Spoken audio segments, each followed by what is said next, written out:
कार्यकर्ता प्रशिक्षण शिविर में, जिसे संकल्प शिविर का नाम दिया गया,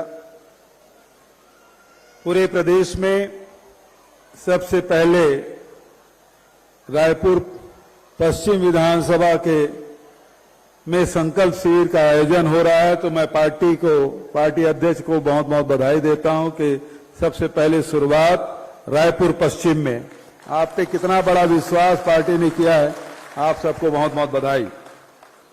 अभी जिसका उद्बोधन आप सुन रहे थे, हमारे प्रभारी महासचिव कुमारी शैलजा जी, प्रदेश कांग्रेस कमेटी के अध्यक्ष आदरणीय दीपक बैस जी, आदरणीय चंदन जी, विजय जांगीर जी, और विधायक साथी और राष्ट्रीय सचिव भाई विकास उपाध्याय जी, भाई एजाज जी, भाई राजेश तिवारी जी, सुरेंद्र शर्मा जी, श्रीमती प्रतिमा चंद्राकर जी, ज्ञानेश शर्मा जी, सुभाष सुपर जी, आकाश शर्मा जी, गिरीश दुबे जी, सुशील आनंद शुक्ला जी, अजय साहू जी, प्रमोद दुबे जी और प्रमोद चौबे जी, और श्री कुमार मेमन जी, और बिस्सा, धनंजय, और सभी हमारे बूथ के ब्लॉक कांग्रेस कमेटी के अध्यक्षगण, जोन और सेक्टर के प्रभारी, बूथ अध्यक्ष, और हमारे बहुत सारे बीएलए भी आए हैं, और हमारे जिले के भी बड़े बड़े नेता दिखाई दे रहे हैं, उनका भी अभिवादन करता हूं मैं। भाई शिव सिंह ठाकुर जी और सूर्यमणि मिश्रा जी, शर्मा जी, हनुमान जी, और अब सबका नाम लूंगा तो बहुत समय लगेगा, सबसे क्षमा चाहते हुए शुक्ला जी भी बैठे हैं, सब लोग बैठे हैं, अशोक भाई भी हैं, तो सबका सादर अभिवादन करते हुए राजेश बिस्सा भी नीचे बैठे हैं, उनको भी स्वागत करते हुए मानिकपुरी जी हैं, सभी साथी हैं जो परिचित हैं वो भी आए हैं, और हमारे बूथ के जाबाज साथी भी उपस्थित हैं। सभी भाई बहनों का अभिवादन करते हुए पत्रकार सभी साथियों, आदरणीय साथियों, हमारे पूर्व वक्ताओं ने पिछले 5 साल के संघर्ष के बारे में आप सबसे चर्चा की। उस समय भारतीय जनता पार्टी की सरकार थी, उससे लड़ते हुए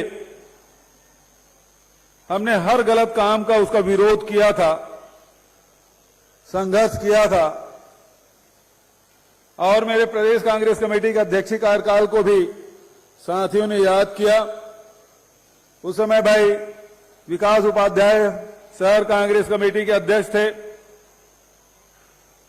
हर एक आंदोलन में, हर एक कार्यक्रम में बढ़ चढ़कर हिस्सा लेते रहे। सभी साथियों ने इसमें खूब भागीदारी की। आज उस समय हम लोगों संगठन को मजबूती देने के लिए जोन, सेक्टर, बूथ और अनुभाग, इसका गठन हमने करने का फैसला किया।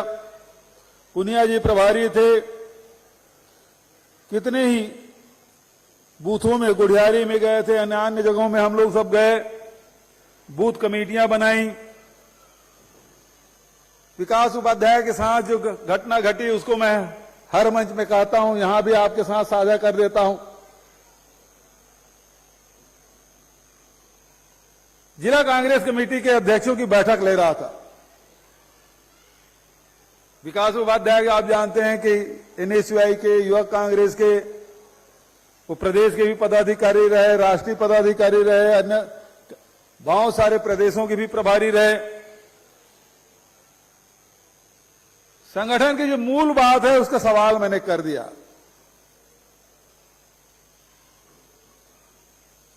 और उसमें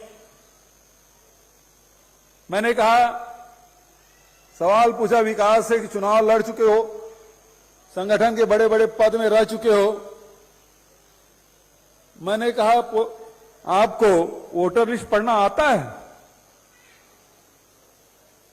पढ़े लिखे आदमी यूनिवर्सिटी में राजनीति किए हुए व्यक्ति को बोले पढ़ना आता है, तो निश्चित रूप से विकास तो तेज तर्रार भी है। थोड़ा उनको गुस्सा है, पढ़ना कैसे नहीं आएगा। मैंने दूसरा सवाल दागा, अनुभाग को जानते हो? एक बूथ में कितने अनुभाग होते हैं? वो निरुत्तर हो गए। मैंने बाबू जिस दिन अनुभाग पढ़ना आ जाएगा उस दिन चुनाव नहीं हारोगे, जीतोगे।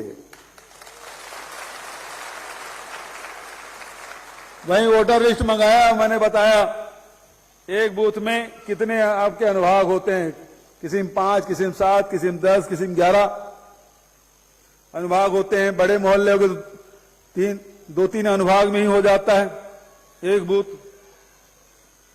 और उस दिन से इनके साथ मोटरसाइकिल में बैठ बैठ के भी अनुभाग मैंने बनवाया, बूथ बनवाई। बहुत सारे साथी चेहरे, परिचित चेहरे हैं जिनके साथ मैंने बैठकें आयोजित की, जिन्होंने बैठक कंडक्ट किया।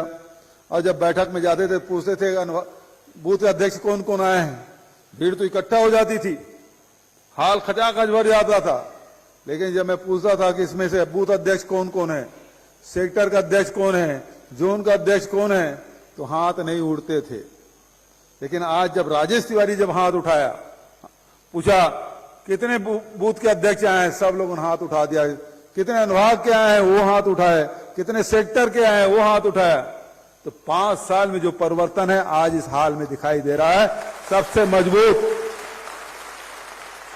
और आज मैं कह सकता हूं कि जो प्रदेश अध्यक्ष के रूप में जिला अध्यक्षों को मैंने शिक्षा दी थी, उसमें सबसे बढ़िया यदि जिला अध्यक्ष कोई साबित हुआ तो विकास उपाध्याय साबित हुआ।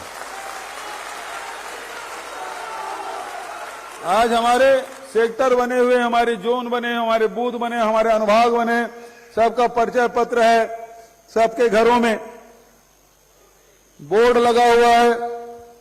मैं खुद देखा हूं। इससे क्या फर्क पड़ता है? तो सबसे बड़ी बात यह है, जब साथियों को देखते हैं ना, तो हम सब में आत्मविश्वास जागता है। और जब आत्मबल आपके पास है, तो फिर कोई लड़ाई आप हारेंगे नहीं। सामने की सेना कितनी भी बड़े हो, लेकिन आपके पास संगठित आत्मविश्वास से भरा हुआ साथियों के यदि जोश है, उत्साह है और समर्थन है, तो आपको कोई पराजय नहीं कर सकता। जीत केवल आपकी होगी। यह संगठित साथियों की ताकत। दूसरी बात, जैसा कि अध्यक्ष जी ने कहा, पहले युद्ध होते थे तलवार से, हथियार से, भाला से। अब तो बम हो गया, परमाणु बम आ गया। लेकिन साथियों, राजनीतिक दल के लोगों की जो ताकत है वो विचारधारा है। हम किस विचारधारा से जुड़े हुए हैं और उस विचारधारा के मूल में क्या है, इसको जानने की जरूरत है। एक विचारधारा कांग्रेस की है और कांग्रेस की विचारधारा हमारे जितने समाज सुधारक हुए, जितने संत महात्मा हुए, ऋषि मुनि हुए, उनसे पीढ़ी दर पीढ़ी चल के आई है। हमारे जितने भी धर्म हैं, हमारे वेद पुराण है, उपनिषद है, रामायण है, महाभारत है, कुरान है, हमारे चाहे वो बौद्ध धर्म को हो, चाहे वो जैन धर्म की बात हो, चाहे हमारे गुरु नानक देव हो, कबीर हो, छत्तीसगढ़ में गुरु घासीदास जी हो, ये तमाम जो ग्रंथ हैं उसका निचोड़ क्या है?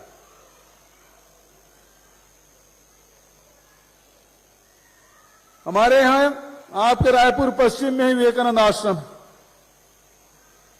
रामकृष्ण परमहंस जिन्होंने कहा कि आप आराधना करें, पूजा करें, किसी रास्ते से चलें, कोई भी मार्ग हो सकता है लेकिन पहुंचता वहीं एक जगह है। यदि तालाब है तो तालाब के किसी घाट में पानी पिएंगे तो उस पानी का स्वाद एक ही जैसा होगा। नदियां कहीं से भी निकली हो लेकिन उसी समुद्र में पहुंचता है। तो पहुंचने रास्ता अलग अलग हो सकता है लेकिन लक्ष्य सबका एक है। और उसका प्रतिनिधित्व किसी ने किया तो महात्मा गांधी ने किया, जो सबको साथ में लेके चलने की बात, दीन दुखियों के आंसू पहुंचने का काम, महिलाओं को अधिकार देने की बात, जो मेहनतकश लोग हैं उसको सम्मान देने की बात। महात्मा गांधी के जितने भी कार्य हैं आप देखेंगे, उन्होंने ये चरखा चलाया, बुनकरों का सम्मान, खेती की नील की खेती के आंदोलन सबसे पहले उन्होंने किया, वो किसानों का सम्मान जो मेहनत करते हैं। झाड़ू लगाने का काम, मैला ढोने का काम महात्मा गांधी ने खुद अपने हाथों से किया, अपने सर से धुलाई किया। तो जो मेहनत करते हैं जो लोग, उसका सम्मान दिलाने का काम किसी ने किया तो कांग्रेस पार्टी ने किया, उसका नेता महात्मा गांधी ने किया। तो मेहनतकश लोगों के सम्मान, मैंने कुछ दो चार उदाहरण दिए, बचत उदाहरण नहीं दिया, इसका मतलब नहीं कि दूसरे लोगों को सम्मान नहीं हुआ। और फिर सबको जोड़ने का काम, सबको शिक्षा का अधिकार होना चाहिए, सबको स्वास्थ्य का अधिकार होना चाहिए, सबको बोलने का अधिकार होना चाहिए, बोलने की आजादी होनी चाहिए। ये अधिकार किसने दिया? कांग्रेस पार्टी ने। सबके भाईचारा प्रेम की बात कौन करता है? कांग्रेस पार्टी करता है। हम प्रेम और भाईचारा की बात करते हैं, कबीर, गुरु नानक देव, तुलसी और गुरु घासीदास की बात करते हैं, जो जोड़ने का काम करता है। और दूसरी तरफ नफरत, उनका आधार ही नफरत है। हिंसा फैला दो, सबके दिमाग में जहर भरने का काम करो। व्हाट्सएप यूनिवर्सिटी देख लो, केवल नफरत और नफरत और केवल नफरत। भाईचारा का नाम नहीं है। वो अल्पसंख्यक से बहुसंख्यक को लड़ाते हैं, भाई से लड़ाते हैं, एक धर्म से दूसरे धर्म वाले को लड़ाते हैं, क्योंकि उनका आधार ही नफरत है, हिंसा है। वो बुलडोजर चलवाते हैं, वो आग लगाते हैं, और कोई इस प्रकार की घटना में कोई मर जाए, ये खुशियां मनाते हैं। ये नफरत फैलाने वाले लोग हैं। तो आपकी लड़ाई किससे है? नफरत फैलाने वालों से। क्योंकि देश के ऋषि मुनियों ने हमेशा भाईचारा, प्रेम, सौहार्द की बात कही है। व्यक्ति को केंद्र मान के उससे विकास की बात उन्होंने कही है। और ये लोग लाशों पे राज, मणिपुर जल रहा है, इनके चेहरे में सिकन नहीं है। हरियाणा जल रहा है, इनके चेहरे में सिकन नहीं है। चलती ट्रेन में जो हमारे रक्षक हैं वही गोली मार दे अपने सीनियर को। ये उनकी राजनीति है। दोस्तों, जब खोपड़ी गर्म होता है तब कहीं जाके झोपड़ी जलता है। ये इस प्रकार से सबके दिमाग को गर्म करना चाहते हैं, सबके अंदर में नफरत भरना चाहते हैं और नफरत के आधार पर राजनीति करना चाहते हैं। सत्ता चाहिए चाहे किसी प्रकार से हो, उसे कोई मतलब नहीं जनता जिए या मरे, उनको रोजगार मिले ना मिले, उसकी सामाजिक स्थिति क्या है उससे कोई मतलब नहीं। जबकि कांग्रेस का हर व्यक्ति से नाता है, हर परिवार से नाता है, हर वर्ग से नाता है, हर वर्ग के लिए उत्थान का काम किया है। पिछले 5 साल में जो मौका हमको मिला है, चाहे वो गरीब हो, मजदूर हो, चाहे बच्चे हो, महिला हो, युवा हो, व्यापारी हो, किसान हो, आदिवासी हो, अनुसूचित जाति के हो, अल्पसंख्यक हो, सबके लिए ये योजना बनाई। कोई वर्ग ऐसा नहीं कर सकता कि हमारी शासन की योजना का लाभ नहीं मिला। अरे वर्ग छोड़ दीजिए, कोई घर, कोई व्यक्ति नहीं कह सकता कि छत्तीसगढ़ सरकार की योजनाओं का हमको लाभ नहीं मिला, क्योंकि हमने सबके लिए काम किया है। जहां छूटता है लोग बताते हैं कि ये वर्ग छूट गया, तो तुरंत हम लोग सोचते हैं कि किस प्रकार से योजना बनाकर उसको लाभान्वित कर सकें। ये प्रयास, और आज यही कारण है कांग्रेस के नीतियों से, कांग्रेस विचारों से ओत प्रोत और कांग्रेस के विचारों का प्रतिनिधित्व करने वाला व्यक्ति राहुल गांधी जी कन्याकुमारी से लेकर कश्मीर तक के पदयात्रा करते हैं, भारत जोड़ो की बात करते हैं, नफरत छोड़ो भारत जोड़ो, और अंत में कहते हैं कि नफरत के बाजार में मोहब्बत की दुकान खोलने आया हूं। ये कांग्रेस है जिसके आप सदस्य हैं, जिसके आप पदाधिकारी हैं। आप ही हैं साथी जिसको जिम्मेदारी मिली है, जो इस हाल के अंदर में बैठे हैं। क्योंकि जब युद्ध होता है, जब लड़ाई होती है, वैचारिक लड़ाई होती है, तब वहां पे खड़गे जी नहीं होंगे, वहां पे सोनिया जी, राहुल जी नहीं होंगे, वहां पे प्रियंका जी नहीं होंगी, वहां पे शैलजा जी नहीं होंगे, वहां पे दीपक बैज नहीं होंगे, वहां हर जगह विकास उपाध्याय भी नहीं होगा, न वहां गिरीश दुबे होंगे। वहां होंगे तो खड़गे जी और राहुल जी के प्रतिनिधित्व के रूप में, कांग्रेस की विचारधारा के प्रतीक के रूप में यदि कोई होगा तो वो आप होंगे। आप वो हमारे नेता हैं जो कांग्रेस का प्रतिनिधित्व करते हैं। आपका आचार, आपका व्यवहार, आपके कृतित्व यही बताता है कि ये कांग्रेस का। यदि आपका चाल चलन ठीक नहीं हुआ, देखो ये कांग्रेसी कैसे कर रहे हैं। और यदि यही आपके कार्य अच्छे होंगे, सुख में दुख में, किसी के इलाज कराने में, किसी बच्चे के एडमिशन कराने में, किसी घर के बिजली बिल लगाने में, बिजली घर में लगाने में, किसी के राशन कार्ड बनवाने में, किसी को रोजगार दिलाने में, आप यदि घर घर जा रहे हैं तो आपके मोहल्ले, आपके वार्ड के लोग कहेंगे यदि कोई समस्या है, कोई बात नहीं, चिंता मत करो, हमारे कांग्रेस का साथी है, मैं उसके पास जाता हूं, आपको काम दिलाएंगे, आपका काम हो जाएगा। तो आप ये मत समझिएगा कि मैं किसी वार्ड का अध्यक्ष हूं, किसी जोन का या सेक्टर का अध्यक्ष हूं, किसी बूथ का पदाधिकारी हूं। सही मायने में कांग्रेस का प्रतिनिधित्व करता है तो कोई आप करते हैं, दूसरा कोई नहीं करता। तो आदरणीय साथियों, बहुत ज्यादा बात नहीं कहूंगा। ये लड़ाई विचारधारा की है, सत्ता पाने भर मात्र नहीं है। ऐसे ताकतों को हिंदुस्तान से हमको खत्म करना होगा जो नफरत फैलाते हैं, हिंसा फैलाते हैं, भाई भाई से लड़ाते हैं, परिवार परिवार को लड़ाते हैं। ऐसे लोगों के खिलाफ हमको लड़ाई लड़ना है। ये ताकतें छोटी मोटी नहीं है, इसलिए संगठित होकर लड़ाई लड़ना है। एक भूपेश बघेल या एक विकास उपाध्याय लड़ नहीं सकता, लेकिन हमारे हजारों हजार यदि साथी लड़ें, अपने बूथ में डट जाएं, आज के बाद से कोई और दूसरा काम नहीं, केवल अपने विचारधारा, अपने नेता खड़गे जी और राहुल जी के निर्देशों का पालन करते हुए, शैलजा जी और दीपक बैज के निर्देशों को पालन करते हुए यदि खड़ा होंगे तो फिर यहां नारायण चंदेल आ जाए, अरुण साव आ जाए, अमित शाह और नरेंद्र मोदी भी आपके वार्ड में आ जाए, आपके पोलिंग बूथ में आ जाए, तो जीत आपकी होगी। होगी कि नहीं होगी?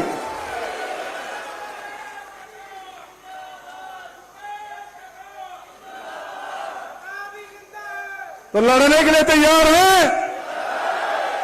है तैयार हम? मुट्ठी तान के, हाथ उठा के, है तैयार हम? है तैयार हम? है तैयार हम? लड़ेंगे, लड़ेंगे, लड़ेंगे, कांग्रेस पार्टी जिंदाबाद, कांग्रेस पार्टी जिंदाबाद, मल्लिकार्जुन खड़गे जिंदाबाद, सोनिया गांधी जिंदाबाद, राहुल गांधी जिंदाबाद, सैला मैडम जिंदाबाद, दीपक बाग जिंदाबाद, गिरीश दुबे जिंदाबाद, जीतेंगे भाई जीतेंगे, जीतेंगे भाई जीतेंगे, कांग्रेस पार्टी। धन्यवाद। जय हिंद, जय छत्तीसगढ़।